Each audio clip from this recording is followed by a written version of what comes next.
All right, so we know a little bit about sequences. Now we're going to come in with series and talk about what a series is. So I have it written on the board behind me.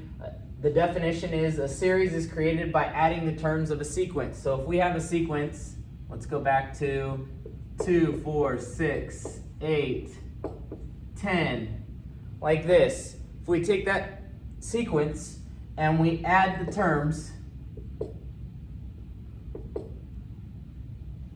this is now called a series. So just like with sequences, they can be finite or infinite. You can have a finite series, which this would be one example, because there's a finite number of terms, or you can have an infinite series.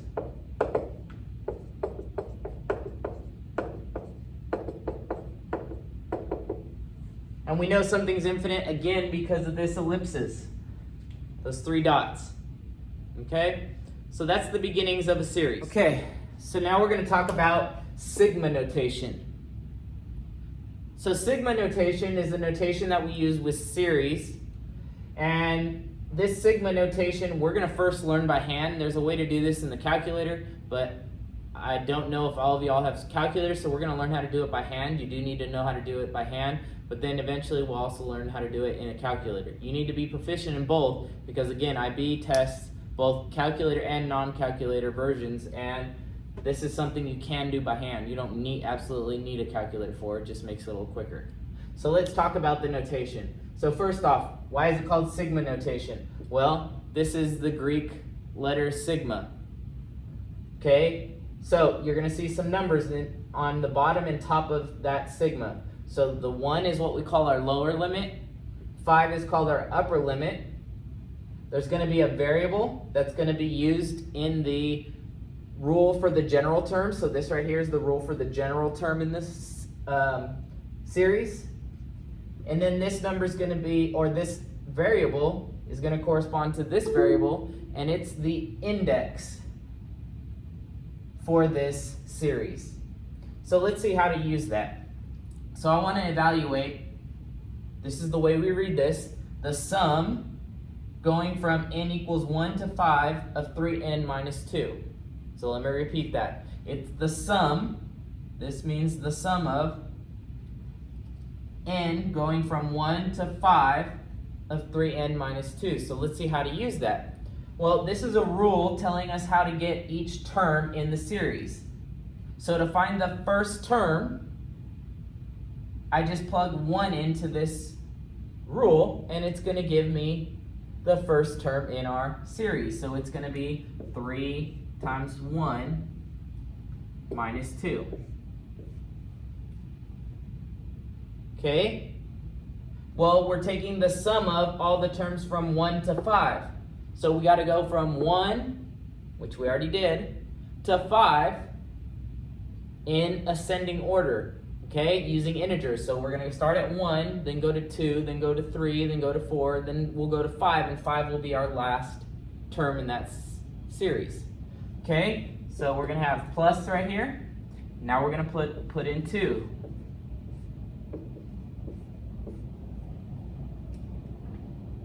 Okay, so how do I know to add? This symbol tells me to add, this sigma symbol. Okay, so what comes next after that? Well, 3 comes next, so we're going to have 3 times 3 minus 2.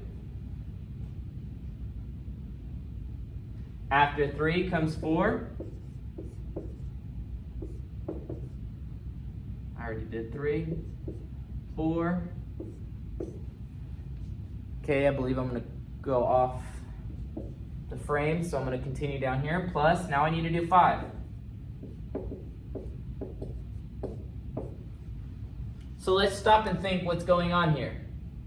So this index tells us the starting point of what we're going to plug in for n. And here it tells you the ending point. And we need to do every integer in between these two values. All right, so this is equal to 3 times 1 minus 2 is 1. Plus 3 times 2 is 6. Minus 2 is 4, plus 3 times 3 minus 2 is 7.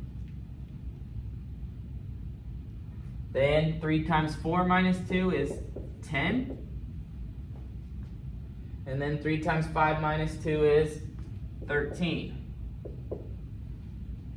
So if we add those all together, 1 plus 4 is 5, plus 7 is 12, plus 10 is 22, plus 13 is 35. So the sum of n going from 1 to 5 of 3n minus 2 is equal to 35. So when you add a series together, you end up with a single number. Okay?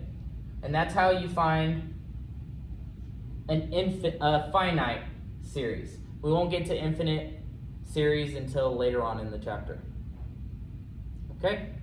All right, so we have 3 more examples of finding the terms and sum of a finite series. So let's jump in here. So we have the sum of n going from 1 to 4 of negative 1 to the n times n squared. So let's first find the terms of this. So I'm going to write out, plugging in, starting at 1, and then each integer up to 4. So let's go negative 1 to the first power of 1 squared. That's the first term. Plus negative 1 to the second power times 2 to the second power, plus negative 1 to the third times 3 to the second power, plus negative 1 to the fourth power times 4 squared. All right? So that is equal to, now I just need to do the arithmetic. Negative 1 to the first power is negative 1. 1 squared is 1. Negative 1 times 1 is negative 1. Plus, negative 1 squared is 1 times 2 squared is 4. Negative 1 cubed is negative 1. 3 squared is 9. So I have negative 9. Now sometimes, I will make a note here, sometimes you'll see a series written with a subtraction sign in it. Okay, that's perfectly fine. And we can see where that comes from in this series. Alright, so then we have negative 1 to the fourth power, which is positive 1, times 4 squared, which is 16. So there are the terms of the series. Now all we have to do is add them to get the sum. So negative 1 plus 4 is 3, minus 9 is negative 6, plus 16 is 10. So there's the terms and the sum. So part B, notice our index doesn't start from 1. Can we do that? Yes. You can have a series that starts at any value. So since this starts at 3, the first value we're going to plug in for n is 3. The next one 4, 5, 6, and then 7. So let's see what that looks like. So we have negative 2 to the third power, plus negative 2 to the fourth power, plus negative 2 to the fifth power, plus negative 2 to the sixth power, plus negative 2 to the seventh power. All right, so we're going to test my knowledge of exponents of base 2. So negative 2 to the third. Well, I know when a negative number is raised to an odd power, that means the result's going to be negative. So that's negative 8. Negative 2 to the fourth power, the result's going to be positive, and that's 16. Negative 2 to the fifth power, 5 is odd, so that's going to be a negative number. And 2 to the fifth is 32. Negative 2 to the sixth is going to be a positive number since 6 is even. And negative 2 to the sixth is going to be 64.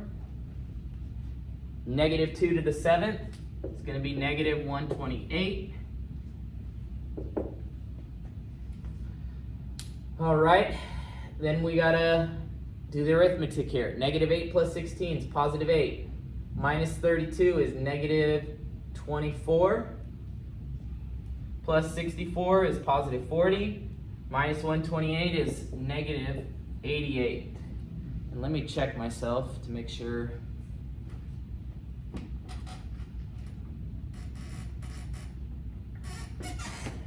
Nailed it. Awesome. All right, then the last one, we have the sum going from n is 1 to 3 of 2n minus n squared. So again, we're starting at n equals 1 to find our first term, n equals 2 to find the second, n equals 3 to find the third. So we have 2 times 1 minus 1 squared plus 2 times 2 minus 2 squared plus 2 times 3 minus 3 squared. And I'll put big parentheses around each term so we can see the terms. And calculate. So 2 times 1, 2, minus 1 is 1. 2 times 2 is 4, minus 4, that's 0. 2 times 3 is 6, minus 9 is negative 3. So the answer there is negative 2. And that's it. That's how you find the sum of a finite series. Hope this helps. Talk to you soon.